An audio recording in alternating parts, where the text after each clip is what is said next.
The number one podcast in the world for growing your insurance business. I'ma do whatever it takes. Getting it done, any means, get rid of these snakes. Now I'm up in my stakes, going all in like stuff, get rid of these breaks. Now I ain't never gonna break. Double my pace till I go down one of the greats. One of the greats, whatever it takes, whatever it takes. Can't believe I'm doing this. Having fun, so that's all. We like the life.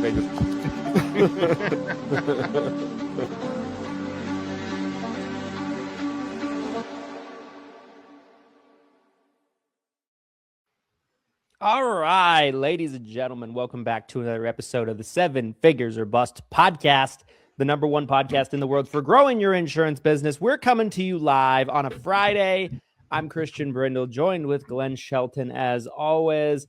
And we've got some breaking news all around. And there was so much breaking news since we did our last show that we felt like we needed to squeeze two topics into one episode. Okay, we didn't want you to have to wait.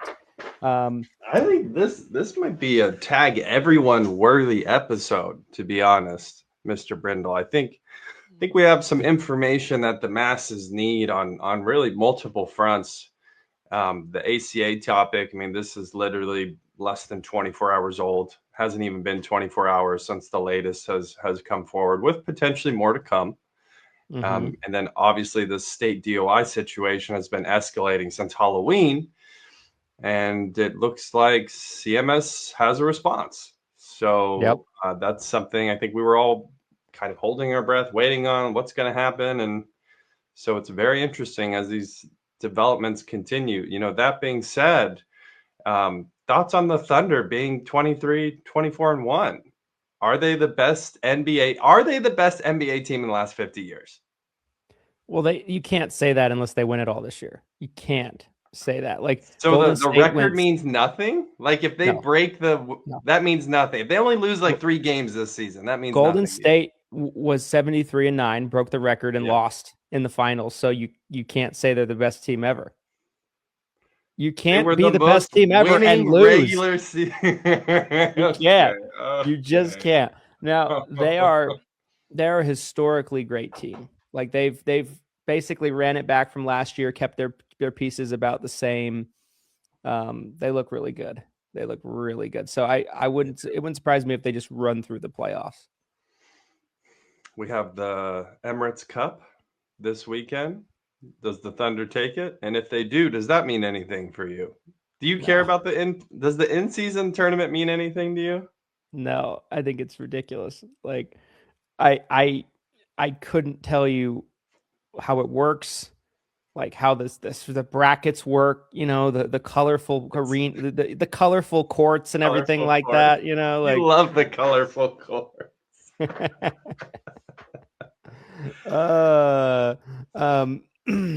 I can tell you who won it the last 2 years. I don't know. It didn't really mean anything in the big scheme of things. So Milwaukee won it last year.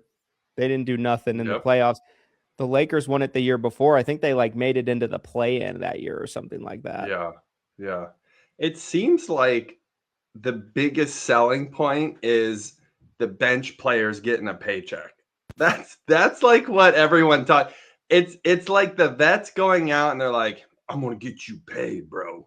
And they're like all amped up to get a paycheck for the bench players if they win, because there's a cash prize, which is kind of crazy. But that being said, I know we have these major topics I want to get into. And before we get into those, I want to give you guys a special holiday discount from Hire Heroes. That's right. Hire Heroes, your favorite vetted virtual assistant platform. HireHeroes, Hire Heroes. If you are looking for help, if you were drowning in admin tasks this AEP and you realize there's no way you can grow if you keep doing it all yourself, Hire Heroes is the solution you've been waiting for. Head over to hireheroes.com right now and you can save 15% on all hours purchased. Whether you're an existing client with Hire Heroes or you're brand new, you can take advantage of this discount up until Monday, December 22nd. So we have just under 10 days now until this discount goes away. And bonus, if you are planning on trying to reduce your taxable income for 2025, you can prepay for hours for next year, 2026, and potentially reduce taxable income. I am not a CPA. I just pretend to be one here live on the pod. So this is not tax advice by any means. However, we have clients who use every single year. Head over to hireheroes.com right now and take advantage of this discount before it's gone. HIREHEROES, hireheroes.com. Link will be in the comments below. We're also doing Freebie Friday. Today, it's Friday, baby. Christian already told you. Comment, and you might get a free virtual assistant from us. That's right. It costs you $0. You just comment, and then we're going to give it away today. So comment. Tell us what's going on. Where are you at?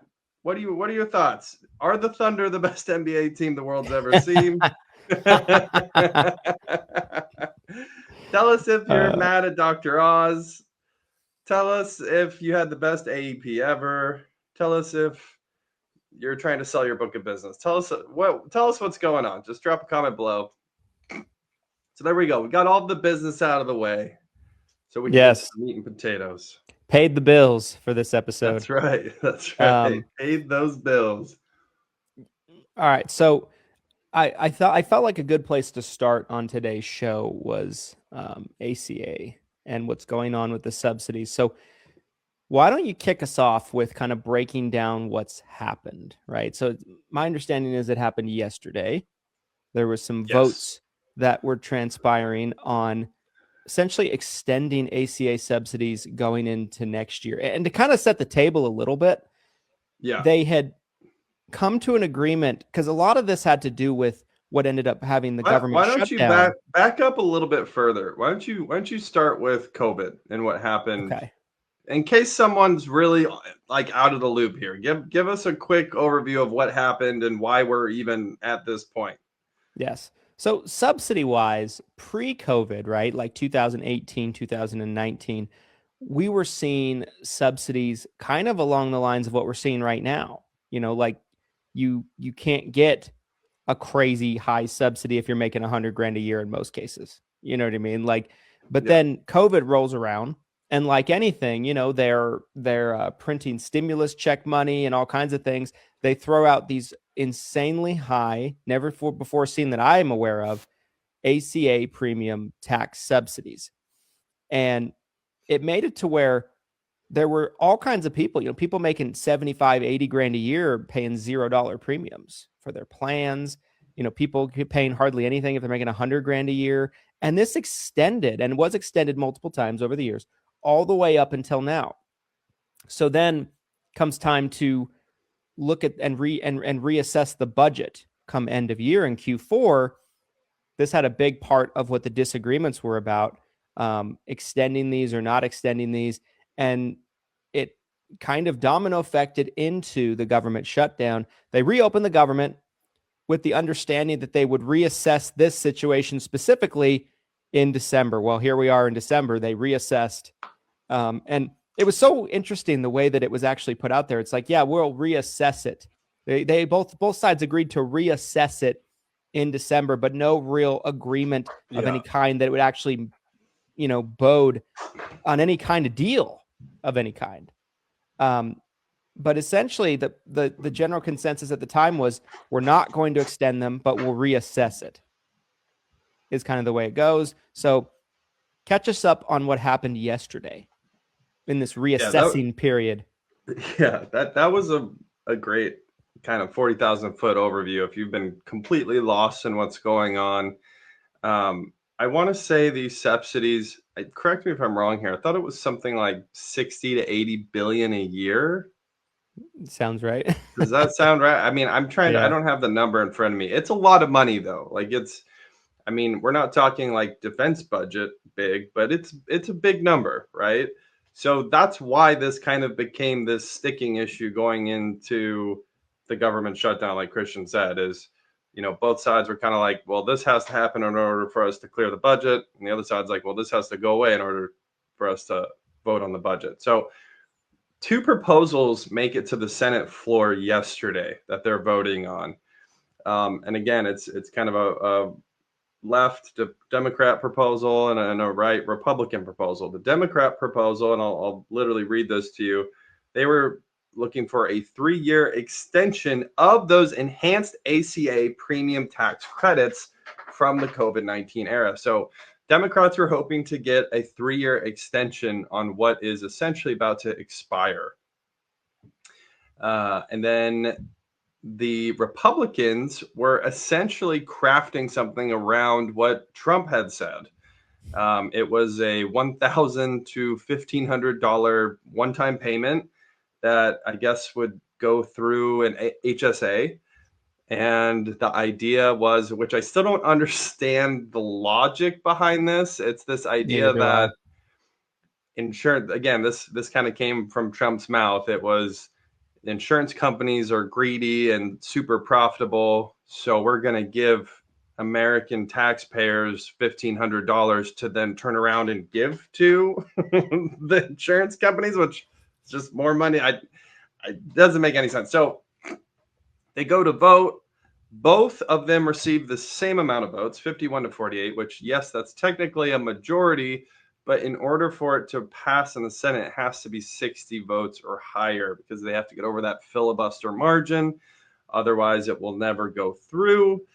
So, obviously, if it was close, maybe there'd be some wiggle room where we'd see like a quick revote. But at 51 to 48, I mean, that's a lot of votes away, you guys, to get 9 more votes.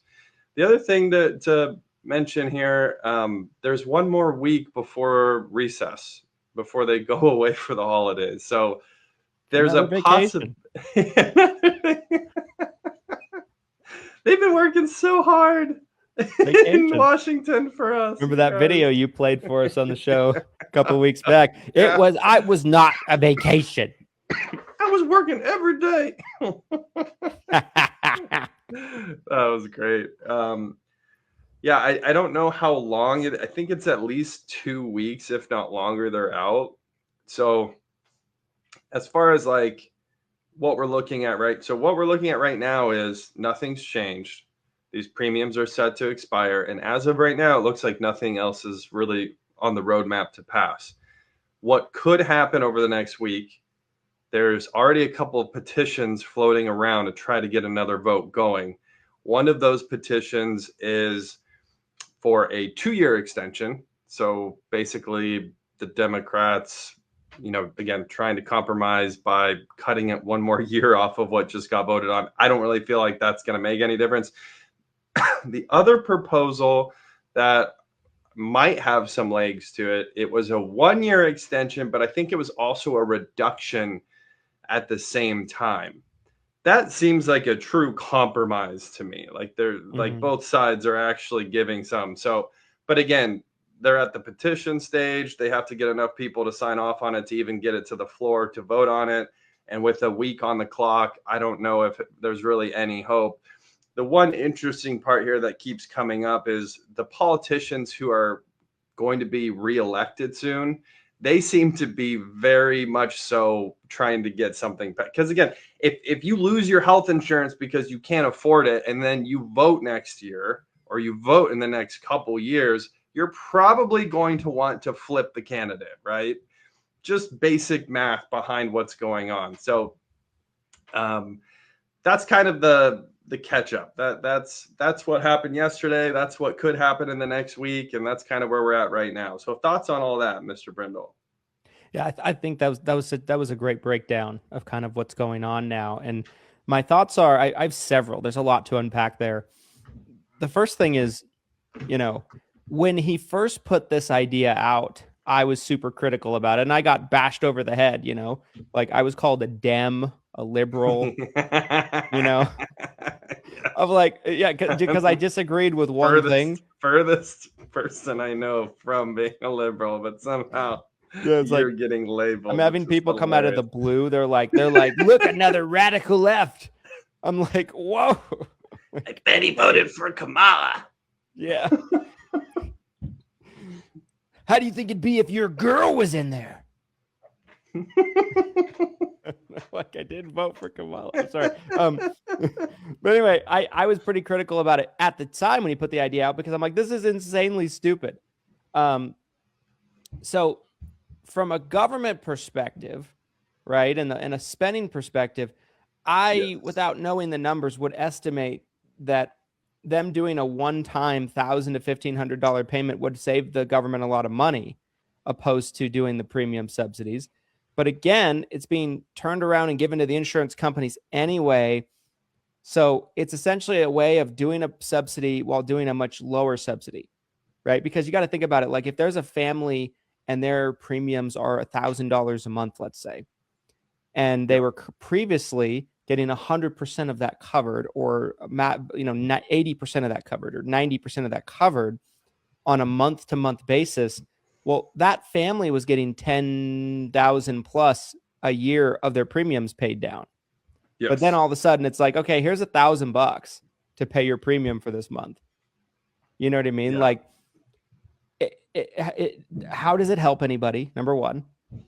Number two, it helps the government, I guess, with spending, but like, why not just do a lower amount of subsidies to the insurance companies? Like, it seems so much more efficient that way. And it's like, the greedy insurance companies, well, they're going to get their money regardless, whether you're subsidizing it or not, if someone wants health insurance. Yeah. Right. And so just bananas, asinine idea. And I said at the time, I was like, it's statements like this that show he doesn't know anything about insurance or health insurance. Yeah.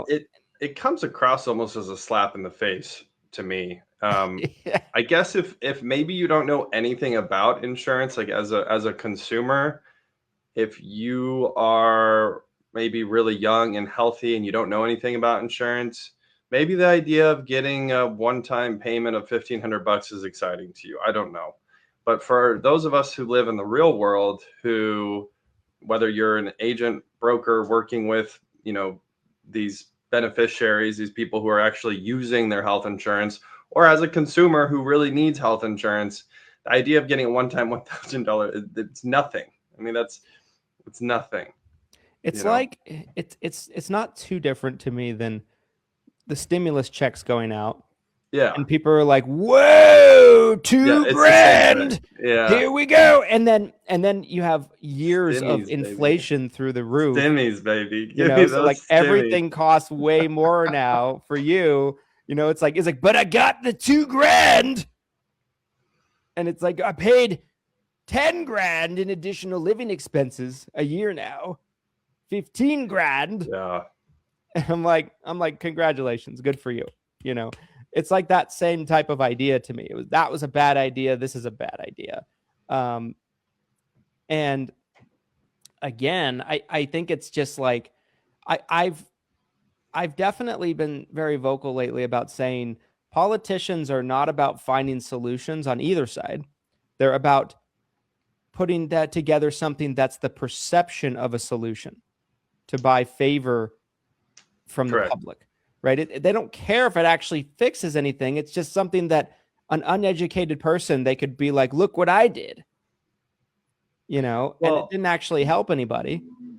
Here's my argument for why we should try to figure out the subsidy side of it too, is what happens. So, again, what we're looking at for next year, there's most likely going to be a record high people going without health insurance because they just can't afford it, right? Maybe they try to do some of these other alternative solutions, etc. But what happens is, and again, correct me if I'm wrong here, but someone gets really sick. They don't have health insurance. They go to the hospital. They are on their deathbed. They rack up a huge bill that they can't pay. Who ends up footing the bill and paying for, the doctor, the drugs, the hospital? It ends up being taxpayers that are going to cover that bill anyways. So you and me. Yeah, we're going to pay. So if I have to pay anyways, like, I think it makes sense to try to figure this out up front, because I think it's going to be a better outcome for all of us than having to foot some giant bill when someone gets really sick and maybe it could have been prevented anyways. Like, I'd like to see some type of compromise between both sides where they could come together and figure something out. I'm not saying that I have the solution here by any means, you guys, but I'd like to think that we could come together with some type of solution where it actually benefits the American people, because, right now it just doesn't, I don't see it. I don't really see it from either side. Yeah, agreed. And I think, this kind of goes back to a conversation we had a couple weeks back. And I got some people that got really mad at me when I said this on the show. Someone's always getting mad at me for something, it seems like. But I asked the question, and I don't know, I'm not saying that this is absolutely necessarily the case, but if you look pre-Obamacare, pre-ACA, was the system better overall?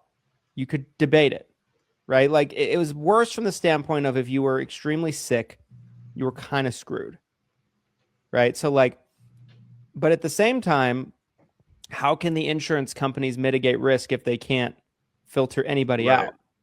You know what I mean? So the way to kind of mitigate that was to throw money at it, and within the form of subsidies. But if you're not willing to do that, what is the actual solution? It's not paying people $1,000 one time for their premium. That doesn't do jack. It really doesn't. And so what is the real solution here? I don't know. I'm not saying, I'm not pretending to know either, but I think that, and there might be some people that are like, socialized medicine. If they can't afford the subsidies, they can't afford that. Yeah. That costs a lot more than ACA premium subsidies. We're talking a couple trillion a year that in our budget that would be probably added for socialized medicine. So, that's certainly not the answer. I think, like you said, I think the best compromise will probably end up being something in the middle. Something in the middle. Probably not a radical change, but something in the middle. Not as rich as it was, but richer than it is now. Yeah. Yeah. I mean, I feel like the subsidies, it's a complex problem too, because inflation's a big part of why this has become so messy. Mm-hmm. The subsidies, I think before COVID, it seemed like they were working. Like there wasn't this debate about whether the subsidies were too expensive, et cetera. But we got to this point where the inflation behind healthcare costs, which is why premiums went up. Premiums didn't just go up to line someone's pockets, despite what some people think. The premiums went up because the health insurance companies have to cover the cost of healthcare, and healthcare has gone through the roof. So it's actually, we've talked about this on the show before, but you can look this up. The inflation behind healthcare costs goes up faster than normal inflation does. So when you look at the sort of inflation that we've experienced over the past few years here in the States, the cost of healthcare has inflated even faster. So who's going to cover that bill? Well, we've been covering that bill. The United States government, has been covering that bill. And now someone else needs to cover that. And we're trying to figure out how. How does this get covered? So, it's unfortunately, it's really a conundrum we're in right now. It really is. It's ugly on all sides of it. And I don't see an easy solution, but time will tell. Time will tell what comes of this. Yeah. Yeah. Do you feel like shifting gears into the CMS topic? Yeah, I think so. We'll keep you guys updated on this ACA topic. Obviously, if something crazy happens next week and they get another vote to the floor and something passes, we'll definitely bring it to you guys. But right now, if I had to give you guys like a statistical likelihood, I'd say it's probably like a 95% chance that things are going to be as is today going into 2026. Yeah, I would agree.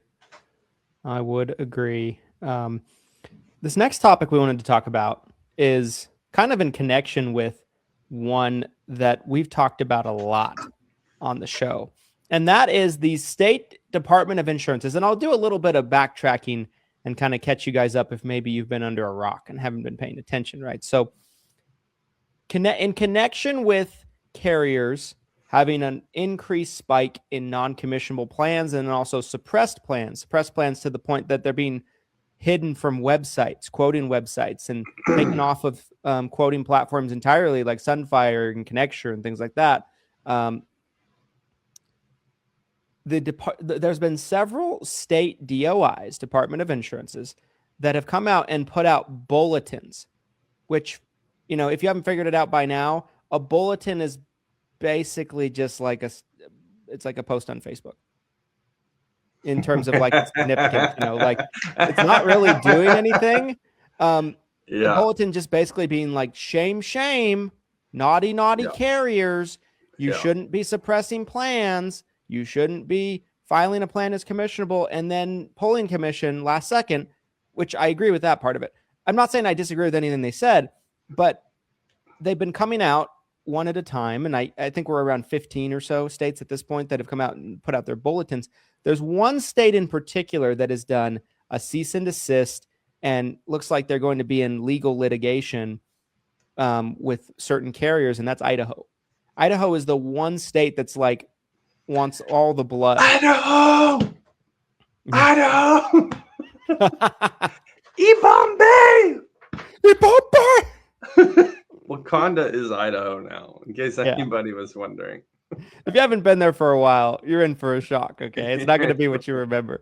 And so, in connection to this, there's been kind of two sides of agents kind of perspectives, right? There's been agents that they're like, here we go! State DOI is coming to the rescue! Yeah! And then there's been the other side of things where, and I fell on this side kind of from the beginning, how can a state Department of Insurance regulate in that way a federal insurance program that's regulated by the federal government? How? And so then the question became, would CMS come out and essentially mirror what these state DOIs are saying? Would they have their back? Well, that question has been answered as CMS has released a statement regarding this whole saga about the state DOIs, their bulletins, and their kind of stance against the carriers and non-commissionable plans. So I'm going to share my screen, and we will just jump right into that document.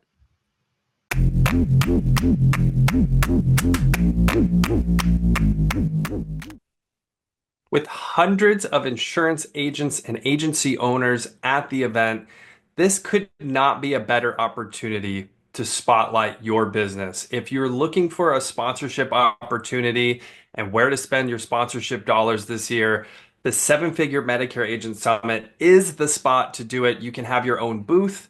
You can network with agents. This is the 4th annual summit, so there's going to be a lot of agents there and a lot of agents who are looking for help from vendors for leads, educational vendors.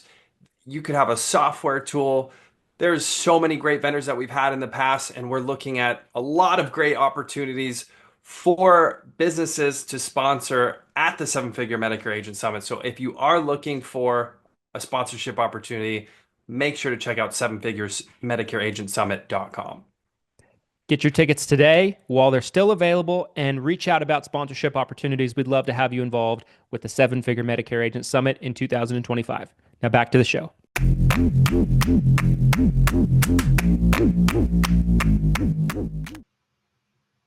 And we'll go through it together. Okay.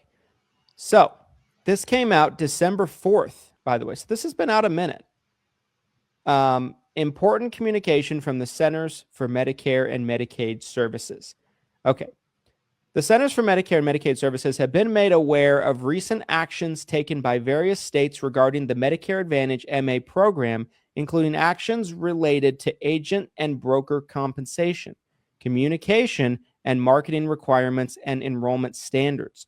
CMS is issuing this memo to remind all parties of the statutory and regulatory framework applicable to MA and to notify parties that federal law likely preempts state law in such areas. The Social Security Act, Section 1856B3 states as follows: relation to state laws, the standards established under this part shall supersede any state law or regulation other than state licensing laws or state laws relating to plan solvency. With respect to MA plans, which are offered by MA organizations under this part, CMS regulation under 42 CFR 422402 closely mirrors this statutory language. So, okay, right there. What is your reaction to that first part of it right there? Well, this was my immediate reaction when I read it, which, by the way, what a sneaky drop on the 4th when every person in Medicare, because I was surprised I didn't see this within 24 hours.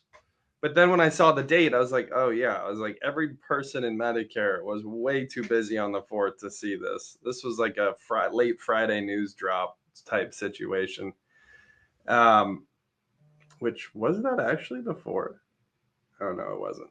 4th was a Thursday. Anyways, my first thoughts reading this was that it mirrors this big carrier who is battling Idaho right now, and what they're filing when they responded to the cease and desist, which we just covered in a recent episode.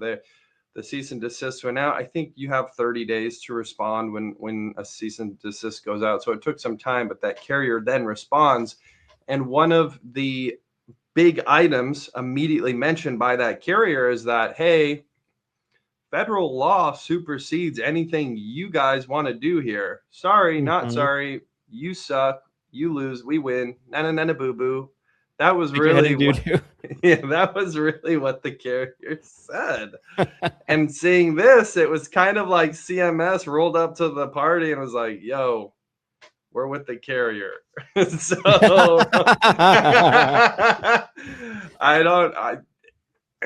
to me, I think Wakanda's dead on this one. I think Idaho, I think this whole thing is dead on arrival. DOA. I mean, just to kind of cut to the chase, we'll keep reading through this, but I don't know what Idaho can possibly do at this, unless they really want to go nuclear and just start stripping things down internally, basically isolating Medicare beneficiaries from getting plans and benefits. I found this part interesting, and I feel like most agents do not understand this part of it right here. They think the DOIs have a lot more power than they do, and this is why I said this from the beginning. I'm like, guys, what can these state departments of insurances really do? I said that from the beginning, from the jump. I was much more pessimistic to all this. And every time a new state would come out, everyone's like, whoa, here we go. Florida, Texas on the way, California. I'm like, it doesn't matter. It doesn't matter. Okay, so this part was interesting, right? So basically it says federal law supersedes state law with the exception of state licensing laws. So your state DOI can basically take the driver's seat on state licensing, and then state laws relating to a plan being solvent or not, which means, bankruptcy. Bankruptcy. Other than that, they don't have any power to go over the head of the federal government. And so, I have a lot more thoughts related to this, but let's get through the rest of this and then let's keep going. We'll kind of kick this back and forth. Okay. So CMS has adopted standards that govern most, if not all, the areas listed above under Section 1851. Okay, blah, blah, blah. CMS is given broad authority to regulate the use of agent and broker compensation. CMS has expressly addressed compensation standards in this, defining compensation as well as setting limits on compensation. MA organizations are required to submit specific ratios or rates of a range of compensation to CMS on a yearly basis, which must include a minimum amount, which may be $0, and a maximum amount up to the limit published by CMS. MA compensation payments, provided they are within the range of their submissions, are a matter of negotiation between the MA organization and its first tier downstream and related entities, including agents and brokers. Okay. Under section number The Act CMS likewise is provided with broad authority to review marketing materials and application forms. Subpart, another piece of the Act, extensively addresses marketing, including permitted and non-permitted activities. Finally, enrollment forms are also addressed in Subpart V of the regulations, including the express requirement that enrollment forms are made available on MA organization websites. Okay. CMS appreciates its longstanding partnership with the state insurance commissioners. I loved this part. Yeah. This part was kind of like, you're wrong. We don't have your back. Screw you, but we appreciate you and your partnership. Hey, F you. That's really, I was like, hey, F you. Hey, sincerely, best regards, CMS. Yeah. CMS appreciates its longstanding partnership with the state insurance commissioners in ensuring that all MA organizations across all lines of business function well and meet the needs of beneficiaries. CMS both welcomes and appreciates feedback and conversation of any concerns that state departments of insurance may have related to MA organizations' activities in your state. CMS welcomes additional engagement on improvements to the MA program. So, yeah, that part of it was kind of like, we appreciate your concern, but we're handling this, and this is how we're handling it. And time to let the adults step in and take this over. Which essentially, by them stepping in, it's them being like, we're with the carrier, like you said. That's kind of the way this reads. Yeah. And so, if I may, and this has become a habit lately on the show, I'd like to gloat a little bit, if I may. Because so many of you are just losing your minds. When you guys don't listen to me, this is what happens. I'm always right. I'm always right. When I said, don't get too excited about this. Dark Christian is surfacing right now. But I'm sorry. I saw this coming a mile away. When all of you guys were just 100%. freaking out about this, you're like, it's the same delusion to me of submitting your comments to CMS. Make sure to submit your comments. They'll read the comments. Did you Same see kind the of thing. top? Did you see the top comment on your post there? It No. was that the pressure from the state DOIs, the pressure will allow NBIP to get in there now. So this was all just we're teeing up NBIP. This was never about the state DOIs getting anything done. This was about elevating NBIP to a level where battle for us. Yeah. I see. It's a 3-4D chess game. You're just not smart enough to see what's really my going apologies. on. My apologies. The organization that we've all been paying for a decade and hasn't really advocated for Medicare agents too much, other than posting on Facebook. Got it. They're going to take it from here. I just when I saw it, I wasn't surprised in the slightest. You were right. You really did see this come. And here's the thing is, we also said that if enough state DOIs came forward with these bulletins, despite them not having any legal ramifications whatsoever, we did say that this would force CMS to respond. And it did. Just like the cease and desist forced the carrier to respond in Idaho. And it did. Mm-hmm. But the responses were that, hey, we're doing everything legitimately. Everything is legal. Everything is by the book. And we're following federal law, which, by the way, federal law trumps state law, which CMS then comes forward and says, yeah, that's right. Unless there's they kind of carved out these little holes for the state where they're like, if you want to change how your state licensing is done, go for it. But other than that, we're in charge. I think the other thing that's noteworthy here, that for whatever reason, not to go dart Christian on everybody, but there is a certain level of incompetency among brokers and agents here where you got like things that have always been the rules forever, and then it surfaces now and you guys latch on to it and you think this is something new that's going to annihilate all of us. The whole part in that CMS document that we just read there where it talks about how the carrier can set the plan compensation to zero. They've always been able to do that. That's always been a thing. But for whatever reason, I saw multiple agents that were like, oh, now here we go. Everyone now, oh, they can do this. Then now every plan's going to be set to zero. I'm just like, this has always been how it is. I'm like, why are you guys freaking out about it now? I'm like, this is not new information. It's so crazy. Just because they didn't know it was a rule doesn't mean it wasn't a rule. Ignorance is bliss, my friends. And many of you have been ignorant for many years about a lot of this stuff.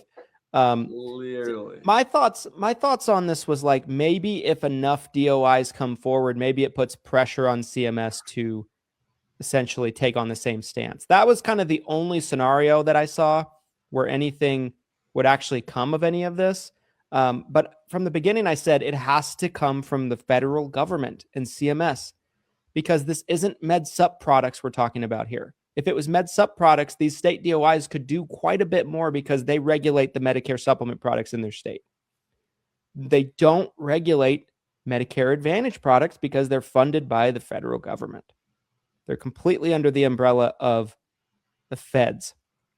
And so, yeah, I mean, you know, I thought that there was maybe a chance that maybe if enough DOIs came forward, it would essentially cause CMS to kind of be like, yeah, we'll take the same stance. This all sounds good. But from the beginning, I said, it doesn't mean anything. Like Idaho is going to get butchered for no reason in court. Yeah. And nothing will change. Again, this kind of circles back to my main point I've been making all year. You can fight it. You can bitch. You can cry. You can crawl. You can, stomp your feet. You can even get out of the industry. You cannot deny the fact you have to let the correction happen. And it's going to take another year or two. You have to let the market correct. And no one's going to stop that. The market needs to correct. We went over the CMS final rule proposals that came out. I think it was around Thanksgiving week. And that was, again, Mr. Mehmet, Dr. Oz standing behind me. That was really his first go, his administration's first go at trying to put together their own rules. And it was very business friendly. I mean, again, go watch that episode if you missed it. It's very telling about what's on the horizon for us, you guys. And I feel for the Chicken Little agents out there who bailed in August, September, because they thought they saw the writing on the wall. Because the reality is, I think the short-term future of this industry, it gets fuzzy, I think, if you try to really look too far out. I mean, 10 years from now, it gets really speculative. But when you look at the short term, 2 to 3 years, it is just diamonds, in my opinion. I really think the short-term future of the Medicare industry from a business standpoint looks really good. A little bit more disruption, just really more opportunity if you're set for it, if you can really take advantage of it. And then you're going to come out on the other side and it'll probably be pretty stable for the next few years once we get out of this instability period. I don't see the carriers or CMS getting to a point in the near future where they can say, hey, every plan is set to zero. They need us. They need us. That's really kind of the bottom line. I can't say they'll need us forever. Maybe,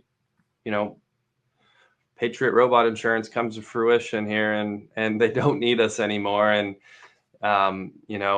drones are flying in the sky everywhere. And I have to bow to my AI overlord when I get out of bed in the morning. Maybe that does come to fruition at some point, but the next 2 to 3 years, guys, I think looks really bright in this space. I'm glad you brought up the final rule proposal, because that was another thing I thought about too when I saw this. Another reason why this didn't shock me too much was because, and we both noticed this when we talked about it on that show, that there was no mention of any of this in that proposal. Yes. And so that So to true. me spoke a lot to the way CMS was viewing this. They didn't view it as a problem. It was a nothing burger to them. They were like, Yeah. they were probably laughing. They were probably, every time a bulletin went up, they were probably all just laughing. Dr. Oz is like, let's do another short video. Get another D-list celebrity in here. Dr. Oz trying to take over YouTube Shorts, you guys. But yeah, I totally agree. That was very telling. It wasn't even on their radar, the bulletins. Yeah, it was interesting because I thought, this will kind of give us a line of sight into kind of what they're thinking on some of this stuff and what's going on, because they've been relatively quiet about the non-commissionable plans conversation. This is really the first statement I remember seeing about this. And yeah, I think, and there's conversations happening between CMS and a lot of these big carriers. And I believe they're having the conversation that we've been having on this show this whole year. Carriers are being like, everything radically changed with the the Inflation Reduction Act, the IRA. We need a few years to kind of phase out some plans. We're in the mode of transition, and CMS is like, we get it. You know what I mean? Especially with being led by Oz, who has, for all intents and purposes, been a very pro-business, pro-capitalism figure. And so, yeah, to me, that's kind of what the way I take all of this. And so, will we see any more state DOI bulletins? I doubt it from here after that. If we do, okay. Doesn't mean anything. Yeah. You want a cookie? I am curious how Idaho finishes out this situation, though, because there is, I think, a possibility that they stick to their guns and they say, okay, you're operating within your legal right and you're following federal rules. However, at the state level, we're in charge of who does business in the state, and we feel like you're not following state practices and state laws. So we're not going to allow you to sell your plans in our state. I feel like that could happen. I don't know what the likelihood of that is, but that would be a really interesting phenomenon if that's what they end up doing, is they just stick to their guns and tell the carrier, okay, you're not breaking any rules, but we don't want you to sell here anymore. I feel like if you look at Idaho specifically, right, that is a market that has been wrecked by lack of options, right? Lack of competition. Yeah. So that's why when a carrier makes all their plans non-commissionable and there's not that many options to start with, it has a huge impact in terms of that. So I feel like by doing that, you're just enhancing the problem. You're eliminating options when you don't have an abundance of options for your beneficiaries. Yeah. So like if I was running the state DOI, if I became an Idahoan, and that that conversation was being had internally, that's exactly where I would go with it. I'd be like, how does this fix anything though? You're harming the beneficiaries at the end of the day. Right. And as much as we all want to get paid for every single plan out there, how does that make sense for any of us? It doesn't, it's not a solution to the problem. It really isn't. Again, we've talked about what the real solution here looks like. And I think personally, if they file these plans, I think honestly it'd be as simple as putting a deadline in place. If we already saw it be a little bit easier this year because it wasn't in the middle of AEP, it was mostly done before. Imagine if it was like 90 days before AEP. Think how much smoother that would be for all of us. If all of these announcements happened by July 1st, and then you had, July, August, and September to really put together your own AEP roadmap for how you're going to run your business. That's the type of thing that I think could really make this easier for everybody, because again, I understood from the beginning that they were operating within their legal rights. There's nothing in our contract with the carriers, there's nothing in CMS documentation that says they can't offer a non-commissionable plan. That doesn't exist. There is nothing legally that says that. So I don't know why this whole movement of like every plan should pay us. Like, it's never been that way. So why would it be that way now? Like, what are you saying? Doesn't make sense. Yeah. Yeah, totally agree. I think another piece of this too is I feel like if we do get any more state DOI bulletins, I wonder if they're even publicized like they were. Probably. There'll probably be some of you that are like posting them in the group like, here we go. Nebraska. I mean, Nebraska might have already come out. I don't know. I lost track. North Dakota has entered the chat with South Dakota now. We have both Dakotas at the table. Tennessee is taking off the gloves.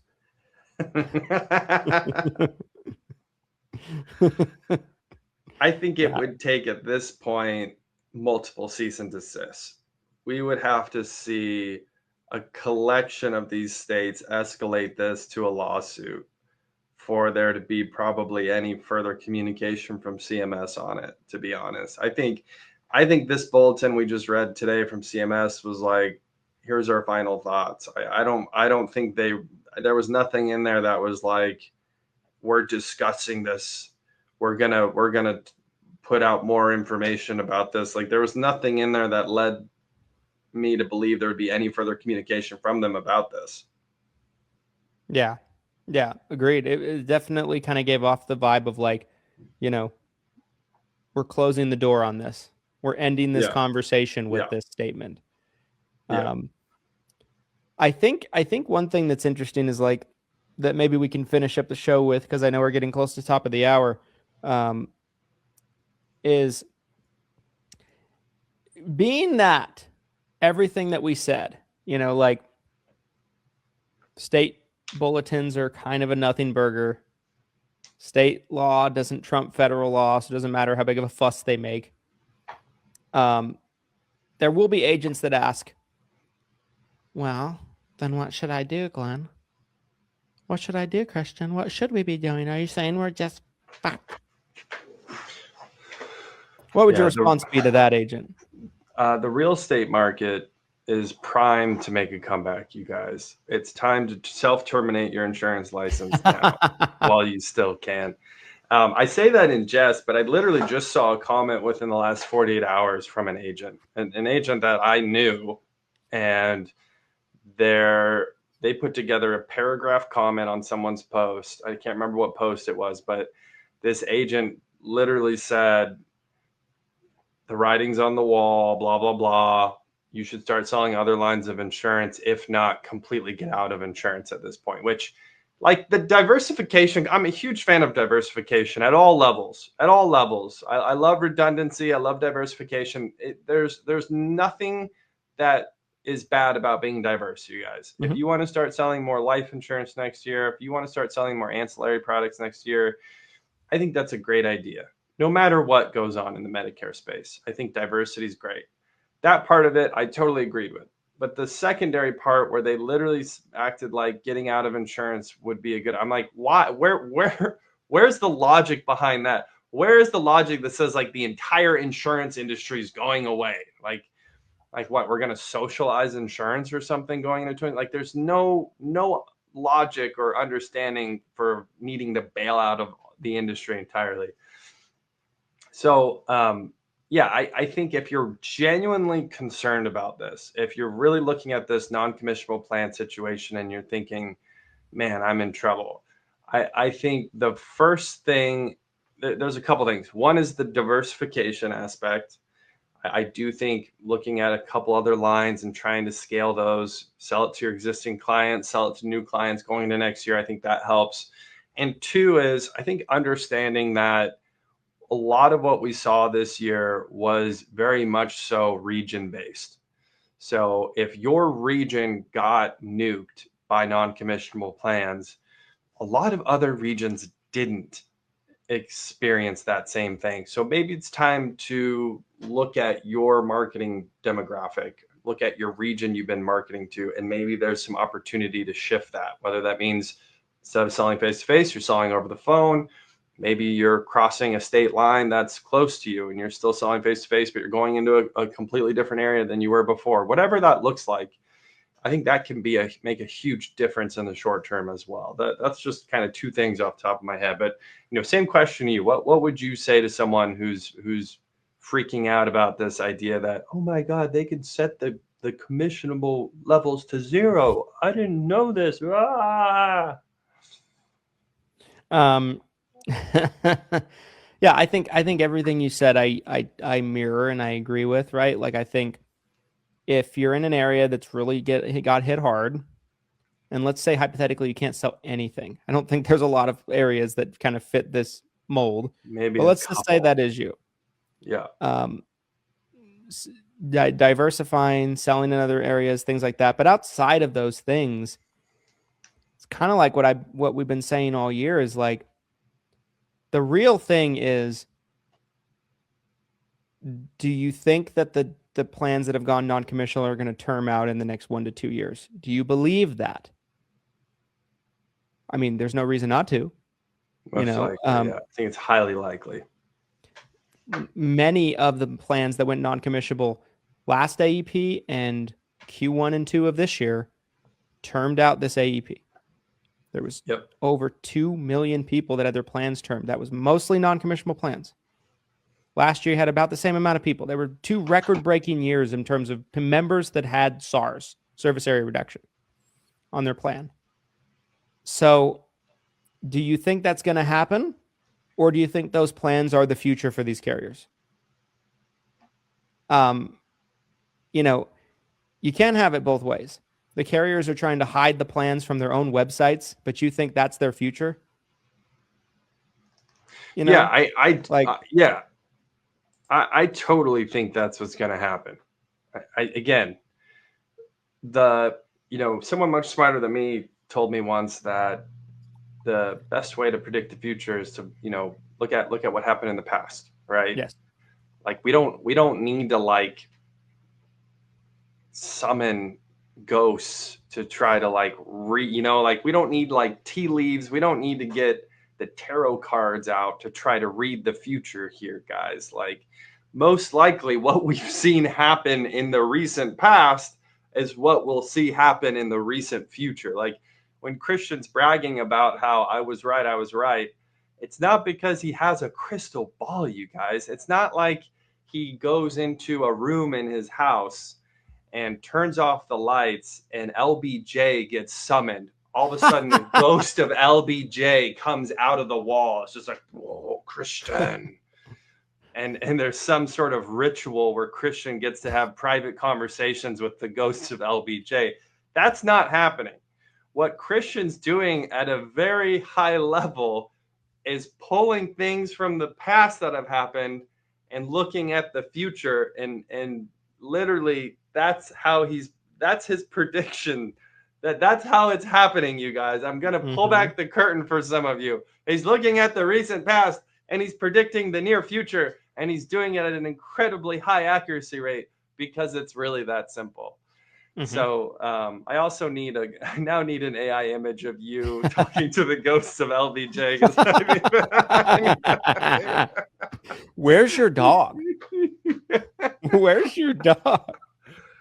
Oh my God. Did you kill JFK? That's what we'd be talking about. We wouldn't be talking about this. We wouldn't be talking about this. So, no, I appreciate I appreciate you kind of explaining that, because that's exactly what it is. It's like oftentimes history repeats itself, and you have a great chance of figuring out where we're going based on where we've been, especially if you're talking about in the last 12 to 15 months. Yes. And that's what we're talking about right now. We're not talking 10 years ago, Yes. 15 years ago. So my overall advice is, I mean, the things that Glenn mentioned, I think it will be helpful in surviving in the short term. But if we're talking long term, my stance is the market will just keep correcting. Plans will keep phasing out. New plans will keep coming in. And then before we know it, the market will be what it's going to be in the new landscape of things. And then everyone will be like, remember the member berries. Remember when there was there was non-commissionable plans? I remember. And there will still be some, but it will be a much smaller percentage. And that's so if you believe that, weather the storm, find ways to grow, do what you need to grow, and wait out the storm. You know, like if a hurricane hits your town, and let's say you're in your house and you're like bunkered down in the basement and you didn't evacuate. I think you're supposed to evacuate, but let's say you didn't. Great advice here on the show. Christian's like, disobey evacuation order. They did it in New Orleans. No, I'm just kidding. No, but let's say that's the case, right? You don't have the mindset that the storm's going to be here forever. You're like, this is the new norm. This is my life now. The storm lives here. It's permanent. No, you wait for it to pass. You've already, I think an important part of that message that got a little convoluted there is you've already made it this far, right? It's like, why would you bail now? Most likely, we've already been through the worst of it. Yeah. So why would you bail now? I know we're at top of the hour here and we're in overtime, but there's a question that came up earlier during the ACA segment that I wanted to ask you. Also, you guys, again, Freebie Friday is happening today on the pod. So all you have to do is comment below on today's episode or the episode we did earlier this week, which was Wednesday. That's 2 episodes, 2 chances to win. Give us any type of question, comment, or concern that you have. That is an automatic entry into the giveaway. And so here's the question. It's from Donna. Why do you think the cost of healthcare has skyrocketed? Curious what your thoughts would be on that. I mean, part of it, right, is like the cost of everything is skyrocketed because of inflation. Yeah. But you accurately pointed out that earlier on the show that healthcare has gone up kind of a lot more than normal inflation numbers. That's hard to say. I mean, I would just be guessing, to be honest with you. But if I had to guess, if I had to speculate, I would probably say that, you know, there's a lot of things that make up healthcare, right? There's new technology that they're needing to bring in all the time. You know, there's new treatments that are being brought in all the time. There's, you know, doctor salaries, nurse salaries, like that, you know. I mean, there's just a lot of working parts. And if all of those things simultaneously are increasing in terms of what they cost, it all gets paid for at the end of the day by patients. And and when patients need to pay for it, it's the insurance companies that cover it. So that'd be my best guess. Again, speculating at best. Yeah, I think they're obviously like supply and demand, right? So I think there's a huge demand for healthcare, right? So I think the demand being so high can drive the cost of the supply up. So I think some of it's as simple as that. Some of it is just the cost of everything's going up. I also feel like ever since COVID, you know, they had this supply chain structure in place where they were like, it was like real-time ordering of healthcare supplies. You know, like they need gloves. The gloves showed up in 24, 40 hours. It was like Amazon, essentially. I feel like the supply chain got wrecked, especially the healthcare supply chain during COVID. And I feel like it's almost never been the same since. So maybe some of the supply chain rebuild that's happened over the past 2 to 5 years, maybe that's caused some of the increased inflation. Obviously, if people are fighting, again, kind of some more basic economics behind the scenes, but if people are fighting over the supply chain, that's going to drive up costs to really the highest bidder. Whoever's willing to pay the most will get the healthcare supplies, whether we're talking about, machines, prescriptions, even down to some of the basic, PPE, masks, etc. Like all of it, I think has really had to get rethought behind the scenes, rebuilt. So yeah, I thought that was interesting though. And again, guys, Freebie Friday is happening today. We're giving away virtual assistants for free. You need a virtual assistant. You want to take advantage of the discount we have going on right now. Head over to hireheroes.com. You can save 15%, which could be hundreds, if not thousands of dollars, depending on how many hours you pay for. This is for new clients, existing clients. This is for everybody. So don't wait. Head over to Hire Heroes right now and pick up those hours while you still can. This expires Monday, December 22nd. Christian, final thoughts on today's episode. Yeah, guys, I think final thoughts are the inevitable is correction needs to happen. You got to weather the storm. And the louder you are about it, the more of a headache you're going to give yourself. And the storm will still be here. So weather it and find ways to survive it. And with the understanding that the storm will pass. That's my final thoughts on today's episode. Yeah, I think to kind of echo that, I think part of being a business owner, an entrepreneur, I've always felt like it's a bit of a superpower when you can stay in the ring and take those punches, because half of the game can be just a longevity game. Can you make it through the tough times? Can you hang around an extra 6 months? Can you make it another 12 months? If this was easy, everybody would be doing it, you guys. If this was a get rich quick scheme and everyone got their license and became a millionaire, 7-figure business owner in the first 12 months, you'd see everybody doing this, but that's not how this works. It can be difficult. So yeah, I think hanging in there and doing everything you can to set yourself up for success in the future is really the best way to do it. So, and as always, we'll keep you guys informed, whether there's more changes around any of what we've discussed today. We'll keep you guys posted, and we'll have some more shows for you next week. Appreciate you guys watching all the way to the end. Episode 183 of the 7 Figures or Bust podcast. Do us a favor, give us a like, comment, subscribe, 5-star review, whatever the platform of your choice will allow you to do. It helps more people find the show who desperately might need this information. And until next time, guys, here's to your massive success. Have a great weekend, and we'll see you next week. Thanks, everybody.